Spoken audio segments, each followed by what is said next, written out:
You're listening to the Secure AF podcast.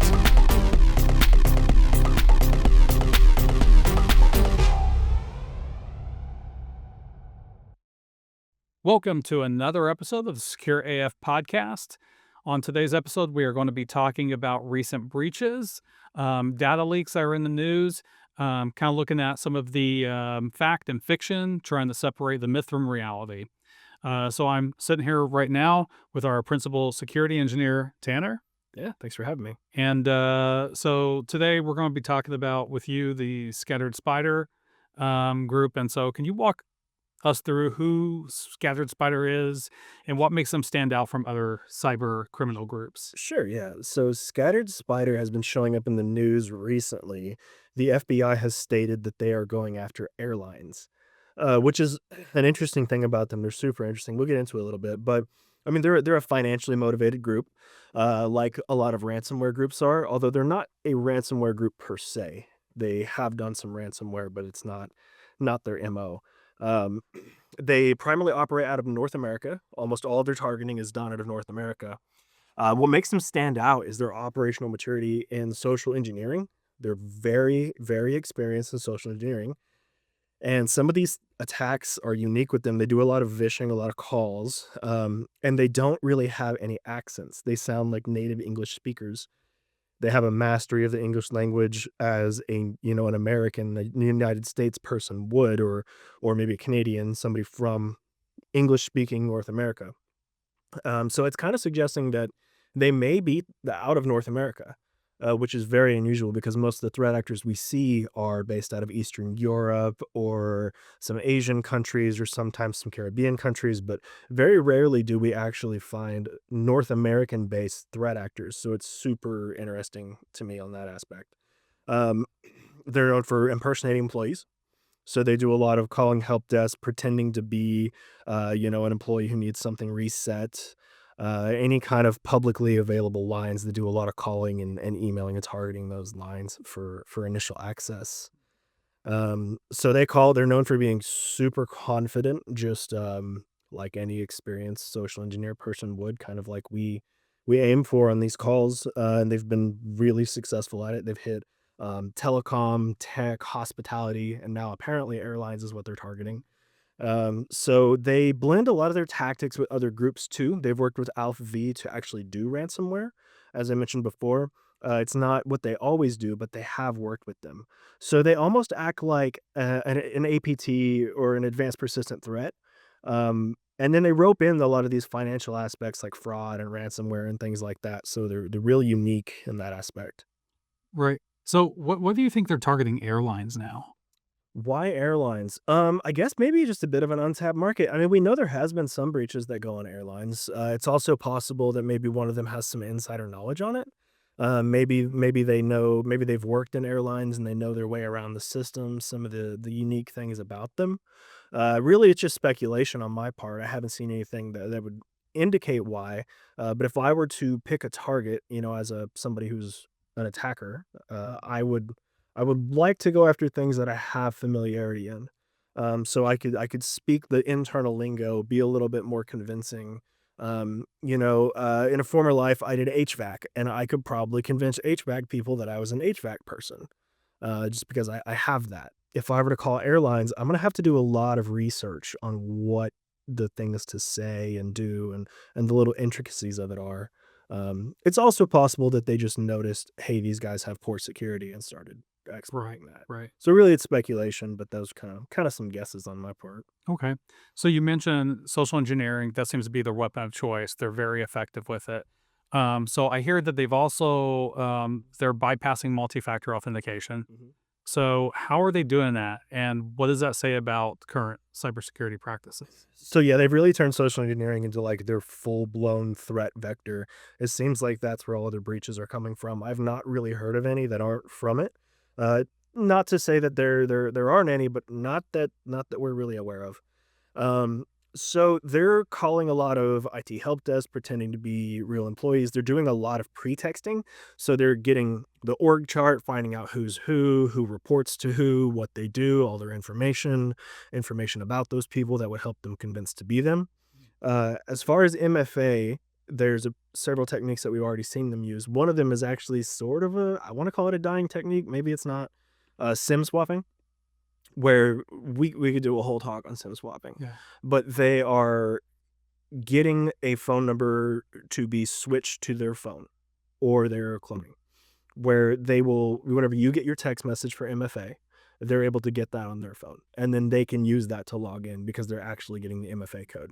Usually involves exploiting a telecom group. There's a lot of underground groups that are doing this. Big money involved in it. It's big business, has been for quite some time. But it's not the only way. Also, just good social engineering, where you could say, I'm not getting it. I don't know. My MFA is broken, I guess. I need you to help me reset that too. And if the help desk will help you do it, I mean, you're only as good as, the person who you're talking to. Right. And then another aspect that we know that they've used is MFA bombing, which is something that is continuously effective, which is kind of crazy, which is basically, I can log into your account. So at 3 a.m., I'm going to log into it 120 times until you're so sick of getting notifications at 3 in the morning that you just click OK to shut it up. You think, something's broken. I don't know why this is doing this. OK, shut up. And it's effective. It works. Wow. So that probably explains why I get all the PS4 notifications from you in the middle of the night. That's it. So, okay. So, what should companies be doing differently to defend against groups like Scattered Spider? Harden your MFA resets. That's a big one for sure. Mm. Make sure your help desk isn't just able to reset the stuff. Make sure that they understand that this is an attack vector. People will try to do this against them. Locking down vendor access. Another thing that they've done is compromise vendors and be able to go from the vendors into the business. So harden your processes and procedures to see what your vendors actually have access to inside of your network. And make sure that that is a lockdown process, that even if they get in with a vendor account, they can't do a lot, or that you at least understand the risk and have mitigations and expectations and policies in place for if they do get in, because it's a lot easier to train and expect things of your own employees than it is a vendor. So that's always something to be concerned about, especially with how many that we have. They exploit help desk a lot. So I would say train your help desk people like they're a SOC. Like, give them full-blown security training. Make sure that they understand what the threats are, how to find the threats, give them real-life examples, keep them up to date. Send out a newsletter to your help desk. Be like, hey, guys, just so you know, we're an airline. These guys have been targeting airlines. Here's some things that they've been able to do. Be on the lookout for this. Don't let this be you, that sort of thing. And then, of course, there's some tools you can have in place for a lot of the, the technical aspects, right? Where you want to be looking for behaviors and known signatures with your SIMs and things like this. You can catch exfiltration when it starts happening if they're getting persistence. What's really, really hard is whenever they call in, their social engineering, they gain access through standard means just like an employee would. That's whenever it's hard. Because if there's nothing out of the norm, it's really hard to tell, what's going on there. So then you can look for anomalous logins and things like that. So there's still things that you can do, but largely I think education and make sure your MFA and vendor policies are going to be kind of the biggest things, in my opinion, at least for the way that this group is working, which is unusual. Yeah, yeah. I'd say also very unusual. It's I think companies a lot of times train their employees mainly on like being aware of phishing tactics Sure. and not phishing, and especially if we're talking about a group of social engineers that are coming in and they don't have an accent and they basically just sound like they are local, then there needs to be a lot more training to be aware of that. Yeah. Well, the trope, the kind of stereotype is, somebody calls in with an Indian accent or a Nigerian accent. Right. They call in and, oh, this guy, he's a scammer or whatever. People get those kind of low-level scam calls all the time. But whenever there's millions and millions of dollars on the line and there's all kinds of reasons for them to want to do this and really sink effort and skilled attackers into this, then it becomes a bit of a different ball game where it's, okay, you can't just rely on obvious stuff. You have to use your brain. You have to have, not even just that, you have to have checks and processes in place. You can't even, they might call in and they might know the password and the verification and everything like that. Maybe that's because your process doesn't verify enough. Maybe you need extra steps of verification. Maybe you need things that are harder for somebody else to figure out. rather than just, okay, give me your 4-digit PIN that they already social engineered out of that person. Right. Okay. Any final notes? I expect to see more social engineering popping up as we're seeing how effective this group is. I wouldn't be surprised if we saw a little bit of AI stuff coming in, where we've seen tools that can remove accents and help naturalize language. As right now, it still kind of sounds like you're talking to a robot, but as that improves, I would not be surprised if that becomes a very common, because that really lowers the bar that you need to talk, where I mean anybody in any part of the world who speaks enough English would theoretically be able to do that, with their AI. Um, and as live translation happens, maybe not even speak English. Maybe that attack vector just becomes open to the whole world. We can't really know for sure what the future will hold for that. As well as there might be more people, more North American, Canadian American people who start going, "Hey, I could probably do this if they're doing it. I could get away with it." I will say, if anybody's listening to this and thinking about that, they are not very kind to United States citizens. If you do hack things, they put you in jail and they do not mess around with it. You do not have the leeway that you do in Eastern Europe. Yeah, it's a very different ball game for us. Right. Yeah. Yeah. Awesome. Well, Tanner, thank you so much for Yeah, coming and absolutely. talking about Scattered Spider. And yeah, yeah. Thank you. We will be right back.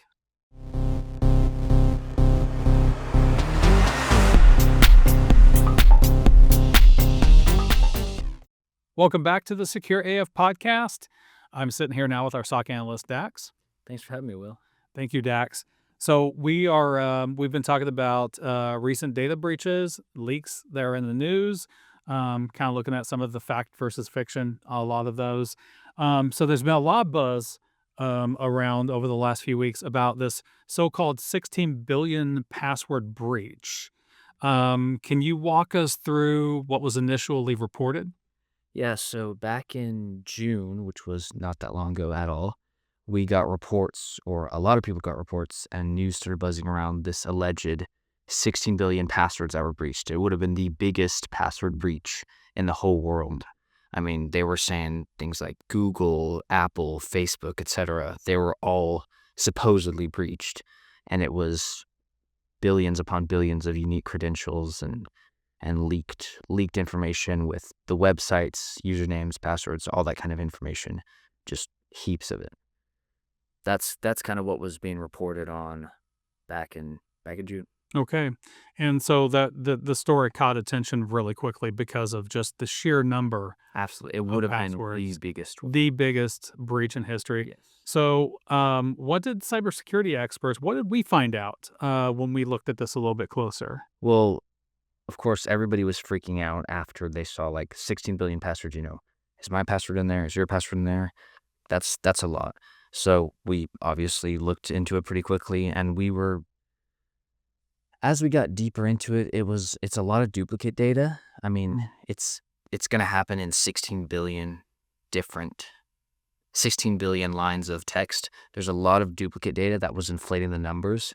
But then on top of that, what was originally sold as a new breach of like 30 different companies, it's not a new breach. It's more of like a collection of old or old-ish data all compiled together into one file or one torrent. And even then, there's not a lot of places you can actually find to pull that torrent. Like, I mean, we had our red teamer looking for it, and we couldn't find one reliable source to pull it. So supposedly there is a file somewhere that has 16 billion lines of text in there, but nobody's really been able to verify it. And even the sources that it came from it's been confirmed as not a breach, but a collection of data of previous breaches. Interesting. Okay. So that makes this incident different from a traditional data breach. Correct, because this in itself is not a data breach. It is a collection of data breaches over the past several years or so. Okay. I mean, we see stuff like this happen decently often where everybody, like the RockU password list, it's not one breach. Of course, it's named RockU off of the RockU breach. But as you go to RockU 2024, that's a collection of passwords that were exposed in different breaches. that is most similar to what we're dealing with right now, is a collection of multiple breaches all compiled into one area. Gotcha. Again, supposedly, since we can't find a reliable source on Right. one So file. allegedly. Yeah. That is the key word. Yeah. Okay. So you mentioned that there's inclusion of duplicates. There's a lot of recycled data that's inflated the numbers. Yes, absolutely. I'm going to switch gears a little bit here. How did mainstream media outlets contribute to the spread of, I would say, misinformation in this case? Absolutely. I would say, again, it originally stemmed from maybe a misuse of words or miscommunication, where everybody saw it and was like 16 billion passwords breached, and then it listed a bunch of mainstream companies. You're like, oh my gosh, this is huge. Yeah. Again, it would have been the biggest breach in history. When Right. mainstream news or just news in general hears of that, that is news. I mean, I can tell you that is something you should report on. Like, that is something you should at least look deeper into, if not report on. Mhm. So that story just caught on like wildfire because everybody thought it was, even us at first, we were like, oh my goodness, this could be big. That would be something you would look into, and just as news saw it, they took a source, didn't verify that source, and just threw it out there as is, and that's where everybody was getting like, oh my gosh, like this is real, because there were a million sources reporting the same thing. And then looking deeper into it, it was like, the original source isn't quite the most reliable. Yeah, you don't have to say names. Yeah. Yeah, but I think, yeah. It, If y- you're in the community, right? absolutely. Yeah. Absolutely. Okay. So what are the risks when media outlets sensationalize cybersecurity stories like this? I mean, I would say it's the same thing in a similar vein to like health scares, where every once in a while you'll get a health scare of like, oh no, monkeypox is coming to America or coming to your area. It's similar where everybody's like, it's fear mongering. People are gonna freak out or lose their mind. I mean, it's scary to think that you are not safe anymore. Of course, people really aren't ever safe technically, but that's another story. Right. I would just say, yeah, it's a lot of panic that is not necessarily due in this case. Mhm. Yeah, we don't want to cause unnecessary panic. Right. Well, and I would also say it waters down. It's a kind of like a crying wolf kind of situation where it's, if there's all these false stories that are coming out in the news and people are hearing it constantly, the more they hear, the more they just they're so used to it, they start ignoring it. They become jaded Absolutely. to it. We And just so, touched on that back in the Sock Brief podcast. oh yeah, False talking about positives. false positives, right? Yeah, so, but that's a real fear where you hear it so many times, and it's like when something big actually does happen, then people are like, yeah, I know, or I already heard about this because they don't know it's the difference between this one and this one. Absolutely. But there is that situation where the more people hear about it and it turns out to be false, when something big does happen, people aren't going to care as much. Correct. It's almost desensitization. Yeah. So, what role should cybersecurity researchers play in helping the public understand these events? Well, I would say to the public, we would be the experts. We being cybersecurity professionals, not Mhm. specifically us. Um, But us, but yes, yes. to my horn a little bit there. As experts, people are going to listen to, you as a cybersecurity professional. We need to make sure the information we are providing the public is true, is valid, so we don't give off those false positives or give off unverified news. We need to protect our credibility and give out valid information to the public. We don't want to cause unnecessary fear or just spread misinformation. Right. Especially not as the experts. I mean, that's huge to Right. the public. It's very important in our line of work that we have integrity Absolutely. and that we are credible. Absolutely. And so we've got to be very careful with what we put out there and what we say, because if our integrity or credibility is hurt, then people trust us a little bit less. And people have a mistrust of cybersecurity Correct. professionals in the first place. Absolutely. I mean, I would say I would trust a lot of my coworkers with several things, but I would not leave my computer unlocked around them. That is very true. Awesome. Well, Dax, do you have any last, looking at this, just any last notes? I would just say, I mean, again, this wasn't a breach. It's just a collection of data, Mhm. but that doesn't mean you can ignore it either. We're always harping on people have multi-factor authentication enabled or two-factor authentication enabled. Change your passwords. If you can go on like websites like Have I Been Pawned or PWN, Hmm. and see like, hey, has my password appeared in a breach? It's good to practice good cyber hygiene. Don't reuse passwords. Just always good to check that stuff. But in this specific case, you don't have to freak out about, is my data leaked? Just make sure you're doing all the proper things of unique passwords, multi-factor authentication. And of course, we're always going to harp on that. Awesome. Well, thank you for your time. Of course. Thank you, Will.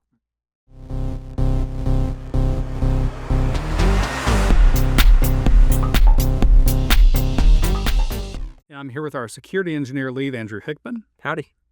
Leak that we're going to discuss is the AT&T repackaged leak of 2025. Okay. All right. So, and repackage. So, a lot of times you hear when we're talking about data leaks, oh, this is a repackaged leak or this is rehashed.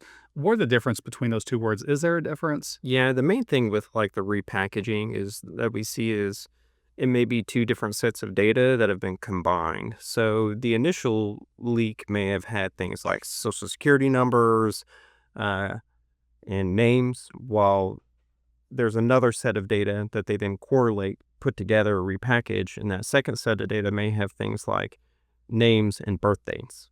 And so once you put those together and repackage it, it kind of creates kind of the perfect storm for things like fraud, credit card fraud, different types of identity theft. Right. And so instead of just having like a name and a social security number, now you have a phone number associated with that, a home address associated with that, social security numbers, it all ties in together. Oh, gotcha. And so, and with this repackaged breach, so one of the things that we're seeing is that there's now the social security numbers. I guess in the first breach they were encrypted. Now they're decrypted. It's not necessarily that they were decrypted. It may have been encrypted at some point in time. It could be either. It could have been that they had the data, but they were encrypted and now they're decrypted. It could have just been a completely separate data set that they pulled into this and associated them together. Okay. So this affected how many people? So the initial breach, I believe, was around 86 million AT&T customers. Wow. And what they were able to do is this repackaging affects around 44 million customers. So it's not quite, the same, but 44 million is still, a lot of customers. That's a huge number. So why is it that the numbers are so different right there from the original breach? It's most likely due to what data they had to correlate or what extra data they were able to get. So when they're repackaging it, they're making sure that they have all of those matching names, social security number, birthday, phone number, address, things like that. And so they may have been able to, from that initial data set, correlate that information with the new data set or, the decryption of data, and then from there repackage it into kind of more valuable data for fraudsters or threat actors out there. Okay. We've been hearing a lot about the Snowflake breach from last year. And at first they were saying that this was repackaged from the Snowflake breach, but that's not correct. Correct. No. So this repackaged one that just came up in May, so this is just a couple months ago, it's actually from a 2021 data breach that we're aware of. Yeah, it's not associated with the 2024 Snowflake breach. Do we know who was responsible for this? As far as we've been able to determine, no. So this data has appeared on a Russian dark web forum. That's where it first showed up in May. It was re-uploaded in June, and it really gained traction towards middle June. And that's when we started seeing different media outlets cover it. Okay. So going back to, what caused this breach in the first place? What exploitation, what weaknesses Mhm. were there? I don't know if we've got transparency behind that. We'd kind of have to trust whatever AT&T is reporting on.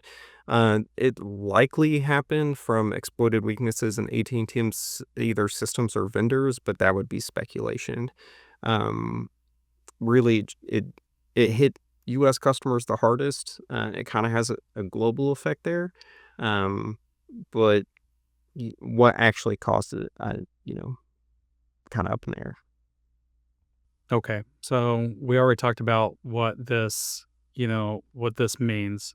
So because of the fact that there's full names, birth dates, social security numbers, all of this data has been mapped together. We're going to see probably a lot more phishing calls from this, phishing and phishing scams out of this, identity theft. I think identity theft is going to be your primary driver there. Yeah. So the combination of social security numbers, names, addresses, it's really a gold mine for identity theft. Creating fraudulent accounts, fake tax filings, and because it's old data resurfacing, it really kind of shows that breaches can have long-lasting consequences. And so it wasn't just hey, my data is out there. It happened in 2021. I'm going to monitor for a couple years with whatever credit monitoring service and then, let things lie. We're talking 4 years later now. Um, it's resurfaced and now it's the same threat, but new, right? And so you might, as an individual have, your credit monitoring is already up for whatever time you were going to get it for. And now you need to do it again. So other companies, organizations, especially those that deal with customer data, what are some actions that they can take to prevent something like this from happening to them and to their customers? For sure, that's a good question. A lot of it comes down to taking care of the data and then securing your networks and your systems. So data encryption, end to end, wherever you're storing it, um, making sure that that's secure, it's encrypted, um, having security systems in place, like XDR, different SIMs, things like that are monitoring and alerting to traffic that might be suspicious, or having different file auditing applications or software that if there's an individual or an account that's accessing certain data, you're getting alerted on it. Um, XDR is something that, if you've got it installed on endpoints in your environment, it's going to help um, identify any kind of suspicious activity, anything that is out of the ordinary, at least getting alerting on it, things like that. Another thing that's kind of more organizationally specific is like vendor audits, scrutinizing the third parties that you work with, making sure that you have policies and procedures with them, have your security standards that they have to uphold, when connecting into your environment. And then zero trust modules. So limiting access everywhere to where, zero trust is trust no one. I mean, that's really what it Yeah. is. And then you allow access to different assets or data just as needed. Okay. So, thank you for bringing this up and For sure. for sitting here and discussing this with us. Do you have any other just kind of like end notes? Yeah, I would say, like, again, leaks like this that are old data that's just repackaged just kind of goes to prove that, these things can linger and can have lasting consequences for organizations even years after they've happened.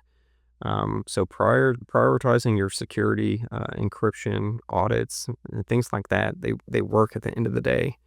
And you're protecting your customers, right? Those are your assets, and it's what you need to do. Very good. All right. Thank you, Andrew. Yeah. Hey, thanks for having me.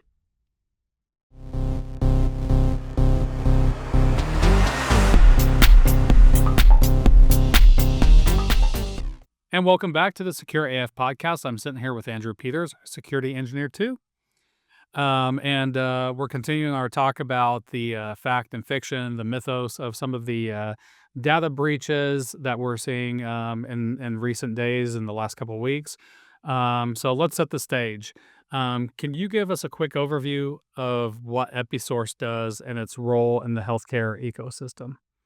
Yeah, absolutely. Episource is a company that provides software to healthcare organizations. They use this software to perform risk adjustment, and medical coding, electronic medical record keeping, and various other healthcare related tasks. Okay. And so why are companies like Episource so critical to the operations of modern healthcare organizations?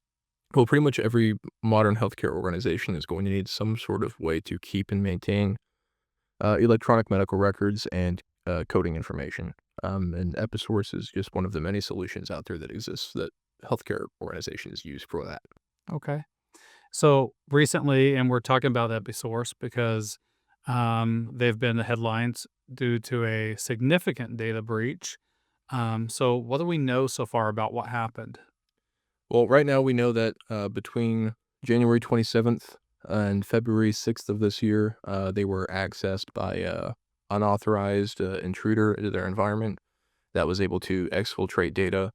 And right now they're estimating that it was about 5.4 million records were taken.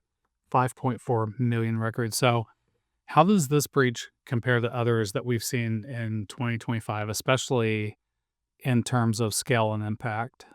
So it's the second largest one reported this year so far, to at least the Office of Civil Rights. The first biggest one was Yale New Haven Health Systems, and that was 5.6 million. So it's a very, very close Very second for the year so far. So can you tell us what kind of information was compromised in this breach? I'm assuming, I mean, there's a lot of HIPAA related items here, patient data. What kind of information was compromised, and why is it concerning?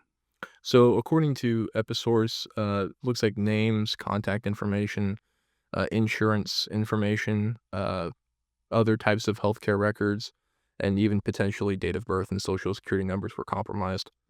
That's especially problematic because a lot of that information, especially like date of birth, social security numbers, and contact information, can obviously be used to commit identity theft, as if that information gets published on the internet. So, Right.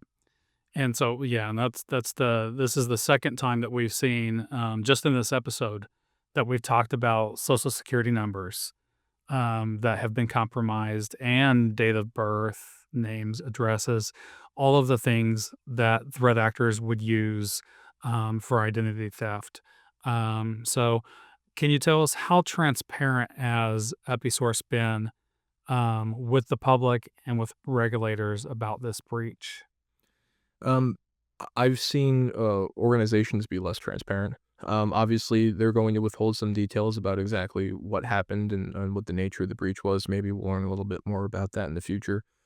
But in terms of the actual breach itself and their disclosure to OCR and their notifications that they've released to their customers and clients, I would say that they're, based on what I've seen, pretty much as transparent as they're going to possibly be in that situation.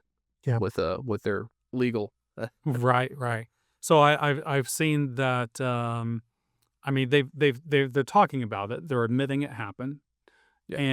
and they are, from what I've seen, they're saying that not all of the records have been compromised, but they're saying that those that have been, that they are reaching out to those people that were affected by it.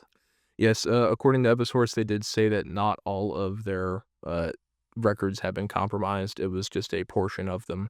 They are doing investigations to determine which specific records were exfiltrated from their environment so that they can send out notifications to the users. They did say right now they haven't seen any misuse of that data, but those threat actors didn't, uh, have any good intentions in mind when they remove that from their environment. So it's only a matter of time before we start seeing that become misused. Oh, absolutely not. Now, I think with this one, we don't know exactly how this happened, correct? No, not yet. So, but looking at other healthcare companies, looking at incidents like this, how do you think this will push healthcare companies to rethink how they handle and how they secure data? Well, I think that I would like to think that incidents like this, as we continue to see them happen, because this isn't the first EHR software that we've seen get compromised. I would like to think that hospitals will spend a little bit more time on vendor due diligence and vendor management, and actually ask for more information about how these health record software providers are actually handling this type of information and what their own internal security policies look like. Right. Yeah, no, I think that's very important. It's not just keep track of yourself, but also keep track of everyone that you're letting in. Tanner was speaking about that just earlier, actually, talking about the scattered spider, about how important it is to keep track of your vendors and keep track of like how what the vendors have access to.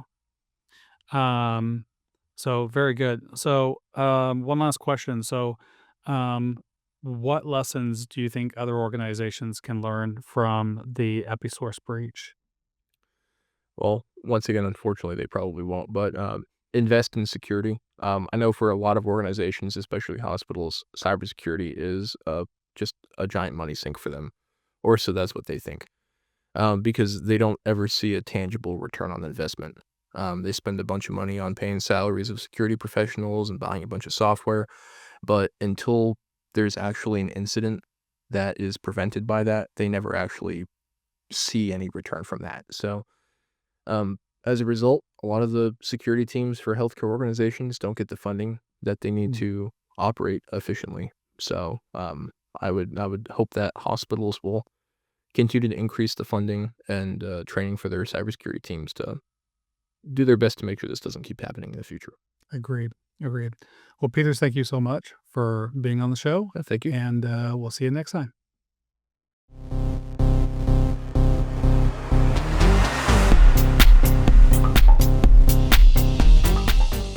All right, we're sitting here with our SOC analyst, Dylan, and we've been talking about different breaches in the news recently, and you're here to talk about the Lake Reisvanet Dam breach in Norway that recently took place.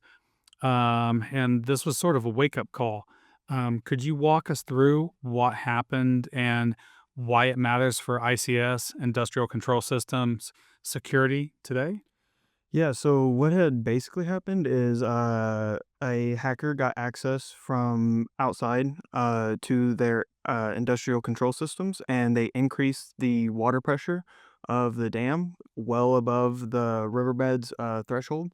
And while this one didn't have any damage, that's where our wake up call is things like this could have impact and big damages because other manufacturing companies, chemical manufacturing, those also use these systems, and if those systems were to get hacked, they could change chemical levelings and, just a whole slew of messes that could come out of that.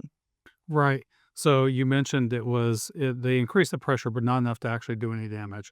So in real numbers, the dam could increase pressure to, I believe it's 20,000 liters per second, Yes. Yeah. and they increased it to just a little under 500.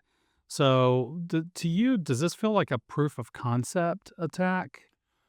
It very well could be someone just trying to test the waters of what they can do. And this was the only reason this attack was able to happen is because we had an outward facing web page that had control to the valve, as well as it was secured by weak passwords and didn't have multi-factor authentication.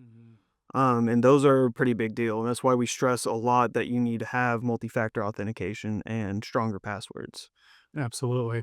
So why are small, underfunded facilities such frequent targets for ICS cyber attacks? What makes them so vulnerable? The smaller companies have a hard time trying to get proper audits, proper assessments of their equipment. They don't have the time to really sit there and nitpick at all their security, but that is when it's the most important, is whenever you are lacking in those. So many ICS attacks don't involve sophisticated exploits, right? Yeah. So what does that say to you about the current state of ICS security hygiene? It says a lot about our standards and baselines. We really need to nitpick at those. We need to make sure we don't have weak passwords. We're using multi-factor authentication. Um, Segmentation of networks is actually a massive thing in that. These systems shouldn't have internet-facing ports, as well as these systems are used in really big, major companies across the nation internationally. I mean, they're used in power grids, water treatment facilities, nuclear facilities are pretty important systems that we got to make sure that we're taking care of. So it's really just those baseline standard things, because a lot of them get hit by these weak passwords and lack of multi-factor authentication. And we really try to stress those points.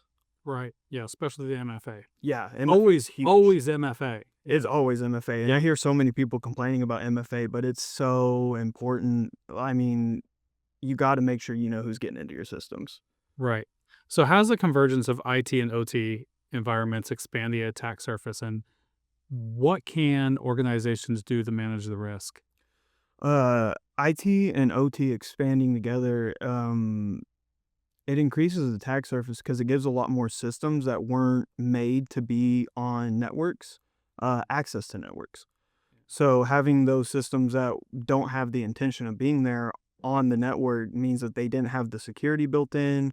None of that thought process was put into it. So I mean, that attack surface becomes massive now because you no longer have a system that was built with security in mind. It was built with efficiency in mind. And some of the way we can help mitigate that is just by segmenting our networks. We need IDS and firewalls in between them, mitigating the amount of internet-facing ports that there are, things along those nature. So you've already spoke to this a lot, but repetition is important. So looking ahead, what practical steps should IT professionals take today to harden ICS systems against future threats? They really need to audit their systems and perform assessments over them to make sure that they don't have those web-facing, the internet web-facing pages. They need to really make sure that their end users are creating strong passwords. And I mean, these seem like small things whenever you talk about them, but they're really big and important. I mean, people will just repeat the same passwords for all their accounts, and you can't be doing that. You got to make sure that you've got a good, strong password. So using password managers, going back to the multi-factor authentication, really making sure that your systems are using that two-step MFA. Those are going to be the biggest things that help mitigate these kind of risk, is just really nailing the small details. The small details is what really fixes these. Right. Well, good deal. Do you have any last words, any last tidbits on this, or anything else before we wrap up? No, I mean, I feel like I don't have anything to wrap up. I kind of nailed in that it's just the small things, the passwords, the multi-factor authentication, understanding that you have to look at what systems you're operating with too is probably a big thing. Before I go, sometimes looking at a system, you can kind of forgive that it doesn't have the strongest password. But these ICS, another system that's kind of similar to SCADA systems, if that's something that's more familiar to you, they really just need to constant checks. We need to make sure that they're very important systems and they need to be locked up in a vault. Yep. Lock them up. All right. Well, thank you, Dylan. Thank you. So this has been another episode of the Secure AF podcast. I'd like to thank Dylan. I'd like to thank Peters and Hickman, and Tanner and Dax, for coming on and speaking about these different vulnerabilities. So big shout out to the amazing SOC over here at Alias Cybersecurity. Until next time.